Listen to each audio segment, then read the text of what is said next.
Hi ಎಲ್ಲ friends, ಇವತ್ತು ನಾನು ನಿಮಗೆ ಬ್ಲೌಸ್ಗೆ ಸೆಲ್ಫ್ ಕಲರಲ್ಲಿ ಥ್ರೆಡ್ ಪೈಪಿಂಗ್ ಯಾವ ರೀತಿ ಮಾಡೋದು ಅಂತ ತೋರಿಸ್ಕೊಡ್ತೀನಿ ಫ್ರೆಂಡ್ಸ್. ನೋಡಿ, ಅದಕ್ಕೋಸ್ಕರ ನೋಡಿ ಬ್ಲೌಸ್ ಪೀಸಿನ ನಾನು 1.5 ಇಂಚ್ ಆಗುವಷ್ಟು ಈ ರೀತಿ ಕ್ರಾಸ್ ಪೀಸಸ್ನ ಕಟ್ ಮಾಡ್ಕೊಳ್ತಾ ಇದ್ದೀನಿ ಫ್ರೆಂಡ್ಸ್. ನಾವು ನೆಕ್ಗೆ ಪೈಪಿಂಗ್ ಮಾಡಬೇಕಾದ್ರೆ ಖಂಡಿತವಾಗ್ಲೂ ನೀವು ಈ ಥರ ಕ್ರಾಸ್ ಪೀಸಸನ್ನು ಕಟ್ ಮಾಡಿಕೊಂಡು ಪೈಪಿಂಗನ್ನು ಮಾಡ್ಕೊಳ್ಳಿ. ಸ್ಟ್ರೈಟ್ ಪೀಸಸ್ಸಿಂದ ನಿಮಗೆ ಫಿನಿಶಿಂಗ್ ಅನ್ನೋದು ಅಷ್ಟು ನೀಟಾಗಿ ಬರೋದಿಲ್ಲ. ನೋಡಿ, ಆ ಕ್ರಾಸ್ ಪೀಸಸನ್ನು ಕೂಡ ನಾವು ನೋಡಿ ಈ ರೀತಿ ಕ್ರಾಸಾಗಿ ಇಟ್ಕೊಂಡು ನಾವು ಈ ರೀತಿ ಸ್ಟಿಚ್ಚನ್ನು ಹಾಕ್ಕೋಬೇಕು.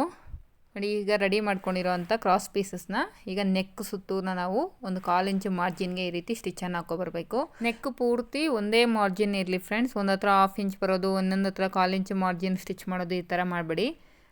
ಫಸ್ಟಿಂದ ಕೊನೆಯವರೆಗೂ ನಮಗೆ ಒಂದೇ ಮಾರ್ಜಿನ್ ಇರಬೇಕು. ನಾನು ಇಲ್ಲಿ 1/4 ಇಂಚ್ ಮಾರ್ಜಿನ್ಗೆ ಈ ರೀತಿ ನೆಕ್ ಸುತ್ತೂನ ನಾನು ಈ ಕ್ರಾಸ್ ಪೀಸಸ್ನ ಸ್ಟಿಚ್ ಮಾಡ್ಕೋತಾ ಇದ್ದೀನಿ.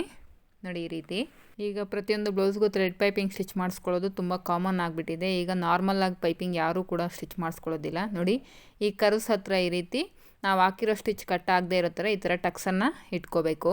ನೋಡಿ, ಆ ರೌಂಡಿಂಗ್ಸ್ ಹತ್ರ ಈ ರೀತಿ ಟಕ್ಸನ್ನು ಇಟ್ಕೋಬೇಕು. ಈಗ ನಾವೇನು 1/4 ಇಂಚ್ ಮಾರ್ಜಿನ್ಗೆ ಈ ರೀತಿ ಸ್ಟಿಚ್ ಹಾಕಿದ್ದು, ಆ ಸ್ಟಿಚ್ ಮೇಲೆ ಈ ಥ್ರೆಡ್ಡನ್ನು ಈ ರೀತಿ ಪ್ಲೇಸ್ ಮಾಡಿಕೊಂಡು ನೋಡಿ ಆ ನೆಕ್ ಪೀಸನ್ನು ಕೆಳಗಡೆಗೆ ಈ ರೀತಿ ಫೋಲ್ಡ್ ಮಾಡಿಕೊಂಡು ಸ್ಟಿಚ್ಚನ್ನು ಹಾಕ್ಕೋಬೇಕು. ಆ ಥ್ರೆಡ್ ಪಕ್ಕದಲ್ಲೇ ನಾವು ಸ್ಟಿಚ್ಚನ್ನು ಹಾಕ್ಕೋಬೇಕು.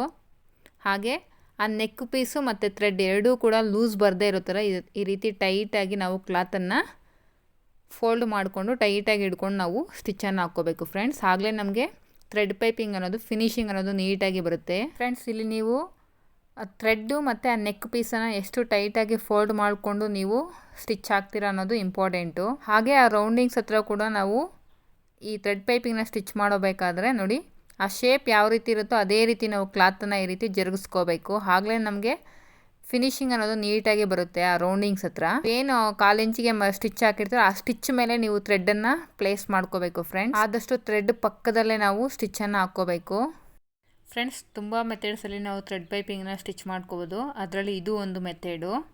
ನೋಡಿ, ಈ ರೀತಿ ನಾವು ಈಸಿಯಾಗಿ ನೆಕ್ಗೆ ನಾವು ಥ್ರೆಡ್ ಪೈಪಿಂಗ್ನ ಸ್ಟಿಚ್ ಮಾಡ್ಕೋಬೋದು. ನೋಡಿ, ಕ್ಲಾತು ಮತ್ತು ಥ್ರೆಡ್ ಎರಡೂ ಕೂಡ ಈ ರೀತಿ ಟೈಟಾಗಿ ನಾವು ಪ್ರೆಸ್ ಮಾಡಿಕೊಂಡು ಸ್ಟಿಚ್ಚನ್ನು ಹಾಕ್ಕೋಬೇಕು ಫ್ರೆಂಡ್ಸ್. ನಿಜ ಹೇಳಬೇಕು ಅಂದರೆ ನಾರ್ಮಲ್ ಪೈಪಿಂಗಿಗಿಂತ ಥ್ರೆಡ್ ಪೈಪಿಂಗ್ ಸ್ಟಿಚ್ ಮಾಡೋದು ತುಂಬಾ ಈಸಿ.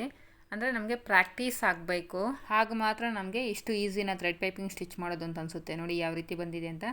ಈಗ ಏನು ಎಕ್ಸ್ಟ್ರಾ ಕ್ಲಾತ್ ಇದೆಯೋ ಅದನ್ನು ಈ ರೀತಿ ಫೋಲ್ಡ್ ಮಾಡಿಕೊಂಡು ನೋಡಿ ನೆಕ್ ಸುತ್ತೂನ ಒಂದೇ ಮಾರ್ಜಿನಲ್ಲಿ ಈ ರೀತಿ ಕ್ಲಾತನ್ನು ಫೋಲ್ಡ್ ಮಾಡಿಕೊಂಡು ಈ ರೀತಿ ಸ್ಟಿಚ್ ಹಾಕೋದ್ರಿಂದ ನಮಗೆ ಹೆಮ್ಮಿಂಗ್ ಮಾಡೋ ಅವಶ್ಯಕತೆ ಕೂಡ ಇರೋದಿಲ್ಲ. ಫಿನಿಶಿಂಗ್ ಅನ್ನೋದು ಅಷ್ಟು ನೀಟಾಗಿ ಬರುತ್ತೆ ಫ್ರೆಂಡ್ಸ್.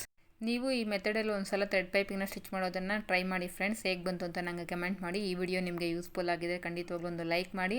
ಹಾಗೆ ನನ್ನ ಚಾನಲನ್ನು ಸಬ್ಸ್ಕ್ರೈಬ್ ಮಾಡ್ಕೊಳ್ಳಿ friends. Thank you for watching.